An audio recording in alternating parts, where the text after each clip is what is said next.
മുഖ്യമന്ത്രിയുടെ മകൾ വീണ വിജയനുമായി ബന്ധപ്പെട്ട മാസപ്പടി കേസിൽ പുതിയ വാദവുമായി മാത്യു കുഴൽനാടൻ MLA 5 രേഖകൾ അധികമായി ഹാജരാക്കിയെന്നും മുഖ്യമന്ത്രിയുടെയും മകളുടെയും പങ്ക് തെളിയിക്കുന്നതാണ് തന്റെ പുതിയ രേഖകളുമെന്നുമാണ് കുഴൽനാടന്റെ വാദം. കേസിൽ വിധി പറയുന്നത് 6ലേക്ക് മാറ്റിയിരിക്കുന്നു.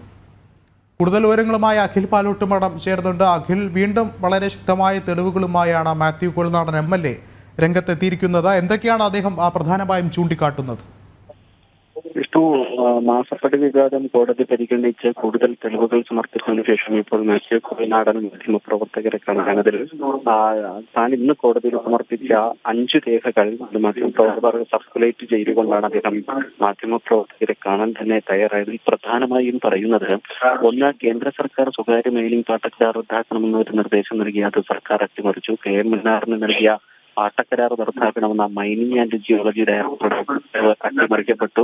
സ്വകാര്യ കമ്പനികൾക്ക് നൽകിയ പാട്ടക്കരാറുകൾ റദ്ദാക്കണമെന്ന വ്യവസായ വകുപ്പ് പ്രിൻസിപ്പൽ സെക്രട്ടറി മൈനിങ് ജിയോളജി ഡയറക്ടർക്ക് നൽകിയ കത്ത് പുറത്തുവിട്ടുകൊണ്ടായിരുന്നു ഇന്ന് മാത്യു കുഴൽനാടൻ ഇപ്പോൾ മാധ്യമപ്രവർത്തകരെ കാണുന്നത്. അദ്ദേഹം ഇപ്പോഴും മാധ്യമപ്രവർത്തകരെ കണ്ടുകൊണ്ടിരിക്കുകയാണ്, തുടരുകയാണ്. അദ്ദേഹത്തിന്റെ പത്രസമ്മേളനം തുടർന്നുകൊണ്ടിരിക്കുകയാണ്. അതിൽ അദ്ദേഹം സർക്കാരിനും മുഖ്യമന്ത്രിയും ഡയറക്റ്റ് ഇടപെട്ടു എന്ന് തന്നെയാണ് അദ്ദേഹം ഇപ്പോഴും വ്യക്തമാക്കിക്കൊണ്ടിരിക്കുന്നത്.